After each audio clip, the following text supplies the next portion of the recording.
Hey guys, welcome back to the Network Podcast, and today I got someone special coming in. Victoria Davis is coming in.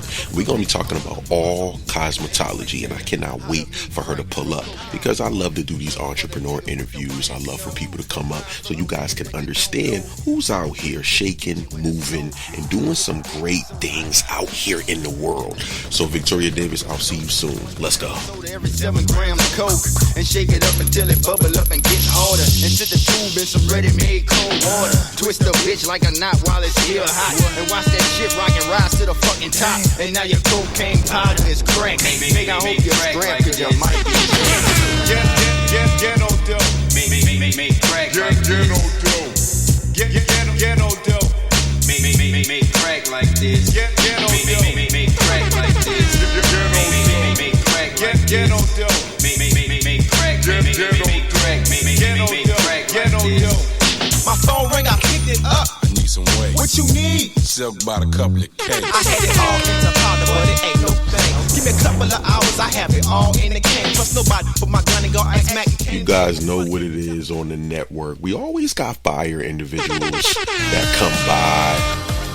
Fire. And today, I got, no one better than Victoria Davis, and she's going to be coming in talking to us about different things in the cosmetology lane. And I actually think she just pulled up to the studio, and this is her first time on the network, but she doesn't know, man, we always do great entrepreneur interviews. So Victoria Davis, welcome to the show. Can you please introduce yourself to my audience? Over to you.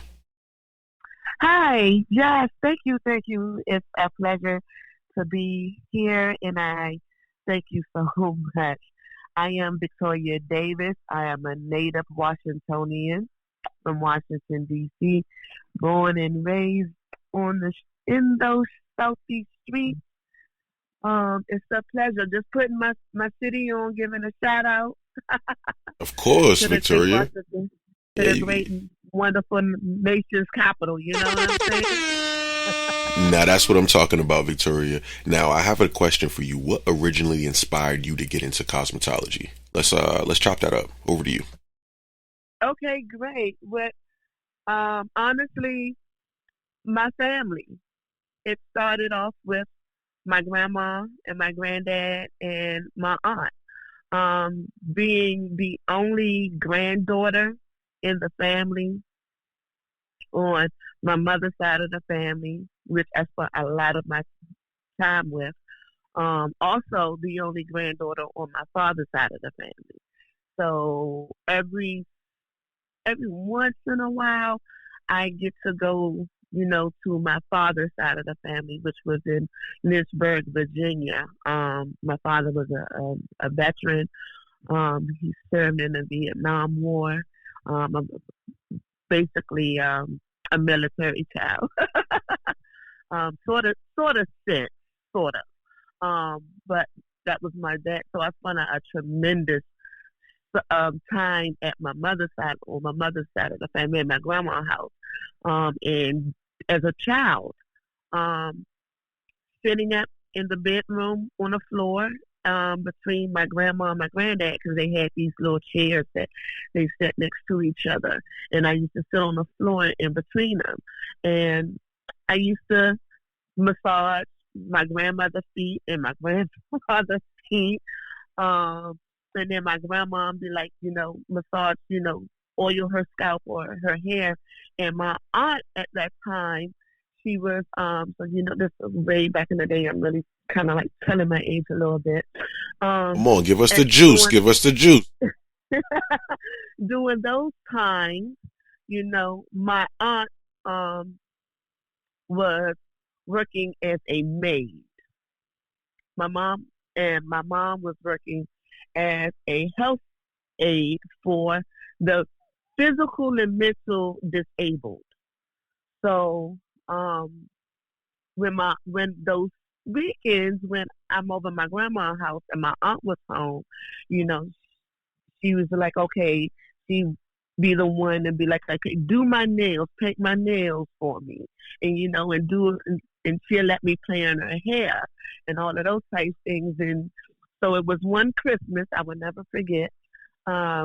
My cousin Reggie and my cousin Ronnie, They took care of my Christmas for me. They bought especially my cousin Reggie. He bought everything I wanted for Christmas. And my cousin Ronnie, at that back in the day, these mannequin heads that they're paying almost $100 for, those were Barbie doll heads. Those were toys.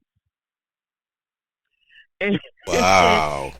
yeah, so those were toys. So it come in a big, gigantic little box, and it says Barbie, the little same logo Barbie, and it had hair dye, it had hair tools in it.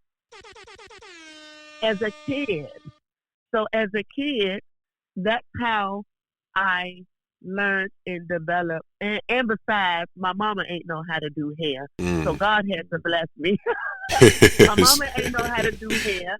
You know, she'd send me to other people to let them do my hair. But I'm tender-headed as a child. And when you got adults hollering, angry, and having, and angry, they'll pull on my head. So it was a thing. That's crazy. It was a thing about me getting my hair done. My mother did not know how to do hair, so I was always every 2 weeks in a hair salon. Or my grandma pressed my hair out, and I had bubbles in my hair. My bubbles had to last until I went back over her house. So it was always an issue with my hair as a child until I got that Barbie doll, and I learned how to plait. It's crazy. So Victoria, I told you I got a special guest coming in. She's in here chopping up all the dang questions. So Miss Davis, I have another question for you. At what moment did you realize beauty could become a career for you? When you just snapped into the mold, what moment did you realize beauty could become a real career for you? Over to you, Miss Davis. Let's go. Okay. It was always a passion, but that moment I had actually stepped away from the mental health field as a direct support leader. I was the shift leader, and dealing with those people and caring for dealing with those people, and then you're dealing with. I had allowed a neighbor who got evicted, and I allowed her children and her entire family come into my home because they had got evicted until they received some help. And I didn't go back to work because I was actually terminated on false accusations of abusing a client. So going through that, I was like, you know what, God, this is not it. I actually had a conversation with my Heavenly Father. And I said, God, look, I done put in too much time in working for someone else. What is your plan for me? Now, do you want me to continue to provide a service with the people who are unable to do so for themselves? But I really love doing hair, and I really feel as though I can be more of a service to the community and caring for the mental health people because they really don't have nowhere. They don't have a hair salon station equipped or a barbershop equipped for them alone. So I'm like, God, put me what do you want me to do? Because I want to do this, but I still want to be a service to these people. And one day I went out, I was doing like 20 job applications a day because, like I said, I'm stepping out of that job, but I still got a family to maintain.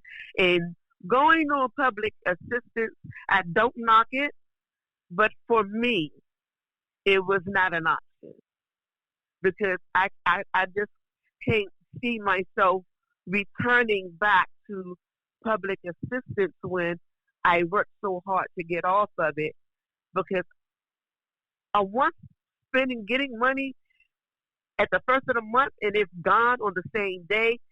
That's not living for me. and I got children, so I'm like, I got to set the bar because I have children.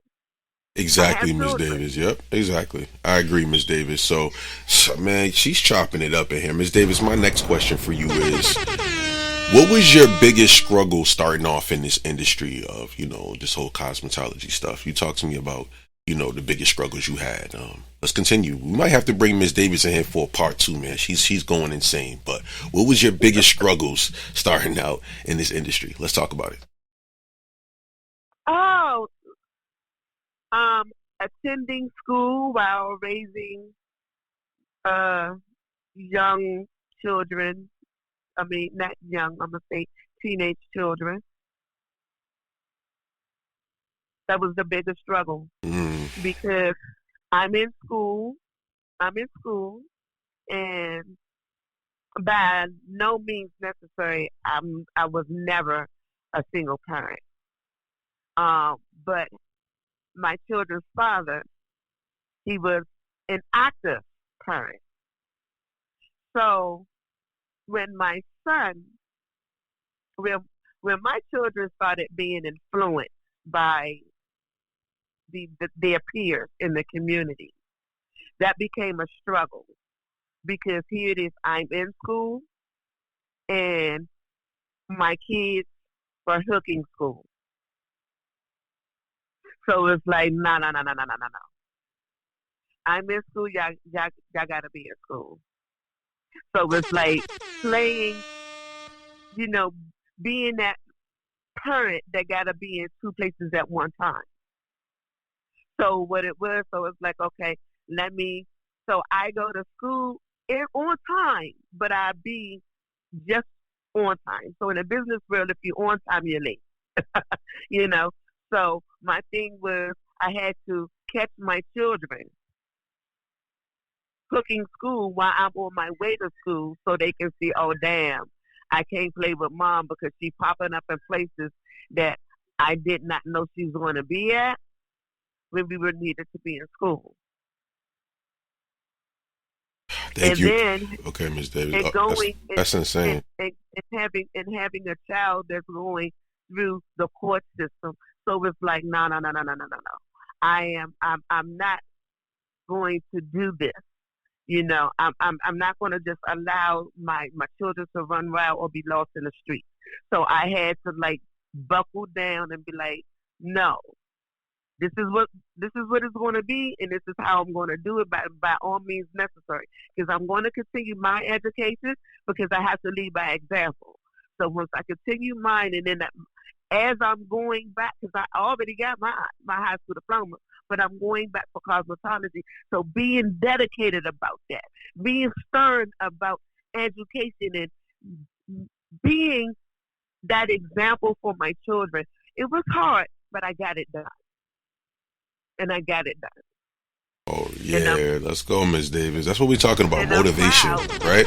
Motivation. And I'm proud because I'm proud because raising young black men in these days and times, they don't have no children, and they not dead, and they not in the street. They ain't, selling drugs or nothing like that. They ain't running wild, and they're young men, and they're being productive. So, yeah, it was a struggle, but I got it done. So, and I'm the head example, and I tell everybody that I meet, if you want to know what faith look like, I'm your example. If you want to know how to overcome any type of obstacle, look at me. I'm your example. I'm what the church folks would say, a living witness. I'm your living witness. I've been through it all, but I overcame it. It was hard. I overcame it. It's hard raising 4 children, stairs,